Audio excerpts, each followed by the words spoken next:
voix claire, je prie et puis vous entendez l'interprétation de prophétie sortir. C'est presque 5 ans. Alors, c'est que moi j'ai fait, bon, moi je savais ce qui était à moi. Et puis, bon, quand je suis seul, je ne me prive pas. Quand je suis seul, je peux prier des heures et des heures. Alléluia. Un jour, j'ai prié avec mon frère Joël qui est pasteur à Trois-Rivières. J'ai prié au téléphone. Et puis il me dit, ah, prophète, il m'appelle toujours prophète. Mais prophète, il est prof d'université là-bas. Il dit, mais prophète, mais c'est vrai qu'il dit, il me parle que tu manges. Moi, je dis, je ne prie pas en français. Non, tu pries en français. On commence à discuter. Non, tu pries en français. Dieu a dit ça. J'ai dit, non, moi, je ne prie pas en français. J'ai compris que Dieu a fait quelque chose. C'est les opérations de Saint-Esprit. Alléluia. Nous sommes des êtres surnaturels. Nous sommes les ciels. Amen. Amen. Alléluia.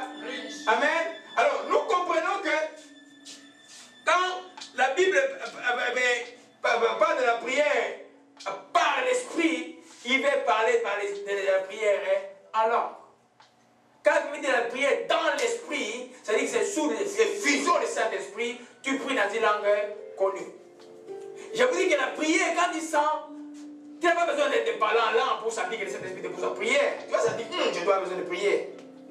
Quand il sent, c'est que tu obéis, quand tu obéis au poids de la prière, le principe du poids de la prière, du fardeau, comme on dit. Tu sens que, des fois, chez certains, c'est comme tu deviens irrité. Tu n'as pas de retour de ça. Quand tu deviens dans le spirituel, tu sens que tu es irrité, ferme la chambre, agenouille-toi, prie. Amen. Dieu te parle de quelque chose. L'esprit est en train de bouger, dit mon fils, bouge ou ma fille, bouge. Je vais te parler. Alléluia. Si tu négliges les fardeaux une fois, 2 fois, 10 fois, 100 fois, tu ne vas plus les sentir. Et ta vie deviendra terrible. Un chrétien qui ne sent plus les fardeaux, c'est comme maintenant, il est exactement comme un milieu qui ne sait pas où il va. Les dangers là, le Saint-Esprit a déjà parlé depuis ça, il n'a pas écouté, tu tombes dans le tout. Amen. Là, l'Esprit va te parler par les circonstances. Dieu va te réveiller un peu. Quelques circonstances comme c'était dans tête de Job. Qui aimerait qu'on puisse parler par les circonstances? Amen. Moi, j'aimerais que la première vision que Dieu me parle, je puisse écouter.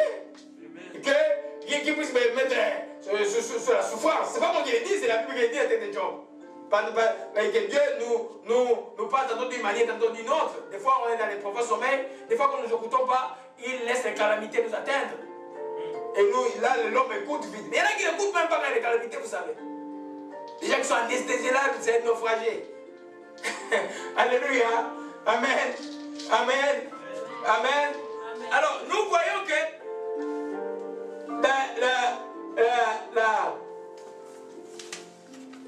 Amen. Amen. Alors, donc, nous pouvons conclure que je n'aime pas cette définition prière spirituelle et prière mentale. Je crois que les deux formes de prière sont des prières spirituelles.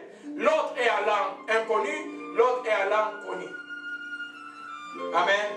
Donc, ça, ce genre de prière-là, vous ne vous priez pas. Vous devez prier, quand vous avez un poids de prière, priez jusqu'à ce que vous sentiez léger. Le poids est parti. En d'autres termes, vous avez la paix dans le cœur. Tant que le poids n'est pas parti, mes bien-aimés, restez à genoux. Prenez pas le téléphone, priez. Alléluia. Amen. Alors, c'est ça la prière. Je vais revenir sur ça. Après, parce que nous sommes en train de voir le type de prière. Mon but, ce n'est pas d'enseigner la prière en langue, mais je dois avoir le type de prière. Amen. Amen. Alors, maintenant, quand Dieu t'a fait le don de prier en langue, et que toi, tu es paresseuse, et que tu vois les calamités t'inonder, il y a un problème. Et c'est Dieu qui a un problème, c'est toi qui as un problème. Amen. Amen. Parce que toi, comme tu es là, tu peux intercéder parfaitement. Tu peux chercher Dieu et prier. Si tu écoutes et tu es capable de sentir le poids de Dieu, tu peux réagir par la prière. Amen. Soit les petits enfants même savent des dangers plus que les adultes. Un enfant peut sentir quelque chose qui ne va pas, mais les adultes tellement préoccupés par peut-être les factures qui ne sont pas encore payées, on peut plus voir la prière. Mais non règlement des factures venant par Dieu. C'est lui qui va donner les habilités. Alléluia. Amen. Amen. Alors nous voyons une autre de prière, une autre forme de prière qu'on appelle par les gémissements, qui est comme les larmes, c'est des gémissements. Dieu est multisystème, bien aimé. Les balbutiements frémissements et les gémissements. C'est une forme de prière. Alléluia. Romains 8, verset 26. Romains 8, verset 26. Alléluia.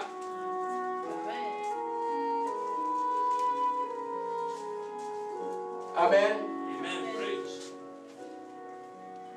Alléluia. Je vais demander à Frère Nari de nous lire cela. Romains 8, verset 26 à 27. 8, 26 à 27.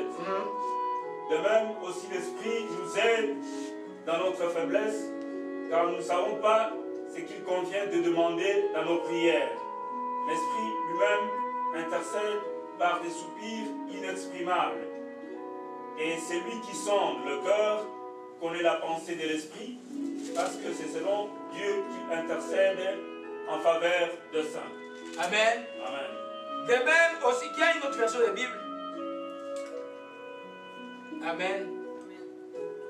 Je lis dans le nom du Seigneur. De même, l'Esprit Saint aussi nous vient en aide parce que nous sommes faibles. En effet, nous ne savons pas prier comme il faut, mais l'Esprit lui-même prie Dieu en notre faveur avec des supplications qu'aucune parole ne peut exprimer.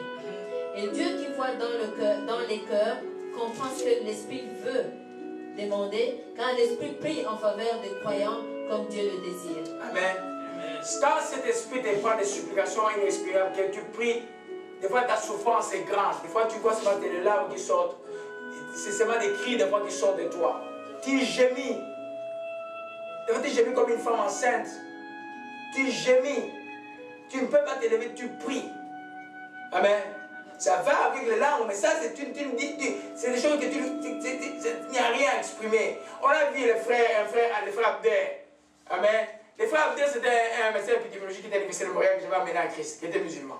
Et puis, il devait demander, il devait connaître, mais il dirigeait un projet ici à Régie de Santé. Il s'est demandé s'il devait retourner au Maroc ou rester ici. On a pris le temps de prière. 7 jours de prière avec lui et des jeûnes. Mais comme c'était un musulman qui gênait déjà, il n'y avait pas de problème pour ça. Mais les frères Abder, quand ils venaient à la prière, tu sais que nous on prie ici, même pour ceux qui sont chrétiens, la fois ils sont un peu déboussolés. On est un peu chaud dans la prière. Alors les frères étaient comme déboussolés. Mais l'esprit les saisait, il était à genoux, il priait à genoux. Il faisait que. Ouf! Tout le temps, il faisait que des soupirs inexprimables. Jusqu'au jour, par exemple, un frère qui était à ce moment-là, qui venait me dire la veille, j'ai raconté ça hier, il venait me dire la veille, donc, je vais tuer cette personne, il voulait faire du mal à quelqu'un. J'ai dit non, tu ne tueras pas, tu vas prier. Il est resté à la prière avec nous. Alors quand il est resté, il avait une vision d'une ville arabe. Je dis, ah, tu vois même quelqu'un qui est tout près de la mort, là, Dieu peut toujours l'utiliser, ne vous prenez pas, amen. Parce que seul même après la disgrâce, Dieu l'a utilisé, comme il a eu quelques victoires. Amen. Et le frère a une vision, et puis après la prière, j'ai dit, qui a vu quelque chose, il dit non, moi j'ai vu une vie arabe. Il dit c'est la réponse de notre frère Abder, et il est retourné. Aujourd'hui, il est chef du département d'épidémiologie à Casablanca, il est marié, le père de 4 enfants. Vous comprenez un peu? Donc, ça suffit simplement comme il ne pouvait pas prier comme nous, il vient de la religion musulmane. Eux, des fois, ils ont des soins de tout ce qu'ils lisent. Mais nous, nous prions, c'est-à-dire l'Esprit nous pousse à prier. C'est une autre école. C'est pas l'église là de patience avec les nouveaux croyants qui arrivent. N'attendez pas que quelqu'un vienne arriver à l'église qui prie comme toi. Il prie, mais il exprime d'une autre manière. Parce que la prière, c'est une matière des cœurs. Alléluia. Alors, maintenant, il exprime, le frère il fait ça, il va transpirer, il était comme ça. Il va transpirer il termine la prière et puis il rentre chez lui. Et il a eu ses réponses de vie. Et un jour, il passait avec le ministre de leur pays ici. Il était au bord, il dit, je viens à la maison, il est venu juste à la maison pour que je puisse prier pour lui. Et puis il est reparti. Amen. Et d'une simplicité de cœur, vous savez, il faut qu'on se garde beaucoup de jugements chez les gens. Il y a une simplicité de cœur extraordinaire, ces garçons-là. Amen. Alors, nous comprenons, mes bien-aimés, que c'est des soupirs inexprimables existent. Le Saint-Esprit qui connaît tes désirs, qui connaît la pensée des pères, celui qui fait les chaînons de nos prières, celui qui prend, il va intercéder à notre faveur. Alléluia. Amen. C'est pourquoi les poids là, la nuit, quand ils sentent, je vais expliquer des termes tout à fait terre à terre. Ils sentent la nuit, ils sentent, je sais pas bien. Prie, il y a quelque chose qui va se passer. Amen. Ne commence pas à prendre les télécommandes, tu pas chez les chaînes, tu chantes. Il n'y a rien à la télé, il n'y a absolument rien. C'est les gens qui m'apportent vos histoires. Amen. Amen. Quelqu'un écrit une histoire de l'arrivée des frères Nari au Canada et puis il fait un film et puis nous tous nous allons regarder. C'est ça le Hollywood. Et puis ça te donne pas le temps. Alléluia. Quand il sent qu'il y a la nuit là, ferme-toi, commence une louange, une seconde louange. Tu vas voir que Dieu va te conduire vers quelque chose de plus sérieux. Alléluia. Amen. Donc les gémissements, il ne faut pas les négliger. Alléluia. Rapidement, nous allons voir, je l'ai dit à l'introduction, quand tu pries en langue, allons dans Acte 10, verset 46. Acte 10, verset 46. Amen. Acte 10, verset 46. Alléluia. On peut commencer au verset 44. Comme Pierre prononçait encore ces mots, les Saint-Esprit descendit sur tous ceux qui écoutaient la parole. Tous les fidèles circoncis qui étaient venus avec Pierre firent étonner de ce que les dons du Saint-Esprit étaient aussi répandus sur les païens. Car ils les entendaient parler en langue et glorifier Dieu. Amen. Que ce soit le jour de Pentecôte, quand les gens ont entendu dans leur langue, propre langue, crétois et toutes ces langues-là, ils ont entendu les gens glorifier Dieu. La plupart du temps que tu prieras en langue, souvent c'est justement une action de grâce, dire en gloire à Dieu, tu glorifies Dieu. Amen. Si des fois ça t'amène dans une situation de joie, des fois je me vois qu'on me met des pieds un peu partout, je me sens bien. Amen. Amen. Des fois tu te trouves bizarre, et puis après tu vas te sentir bien, très très bien. Alléluia. Amen. Amen. Ils entendaient glorifier Dieu. C'est chez Corneille, le jour où l'esprit s'est répandu chez les païens. Alléluia. Oui. Alors, donc, la plupart du temps que tu pries en langue, tu vas glorifier Dieu. Des fois, tu vas, pour quelqu'un va dire, donc je ne vais pas prier en langue, parce que c'est seulement glorifier. Je vous dis que glorifier Dieu est plus important que tes requêtes de tous les jours. Parce que des fois, en glorifiant simplement, la Bible dit dans le psaume 50, nous avons vu que celui qui m'offre des actions de grâce me glorifie. Et quand tu glorifies, qu'est-ce qui ne peut pas t'arriver?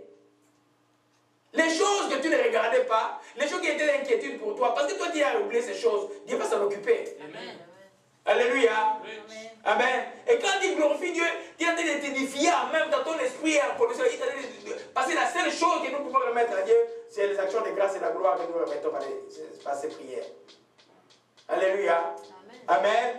Amen. Donc, le premier type de parler en langue, c'est glorifier Dieu. Amen. C'est pourquoi des fois tu vas prier, des fois tu vas chanter en langue. Le problème avec beaucoup, je vais juste beaucoup avec les gens avec des langues, c'est manque de foi. Il y a d'autres, c'est la crainte simplement. Qu'est-ce que les gens vont penser? Je vais me trouver bizarre. C'est pourquoi certains groupes maintenant commencent à enseigner aux gens comment parler en langue. Ça ne s'enseigne pas. Ça ne s'enseigne pas. C'est Dieu qui les donne, tu parles. Amen. Hein? C'est Dieu qui les donne, hein? Tu parles. Amen. N'allez pas comme dans les groupes, c'était un groupe dont j'étais le nom, et puis on va te dire, ah non, tu vas répéter papa. Non, ça ne se fait pas comme ça. Amen. C'est Dieu qui va te mettre là,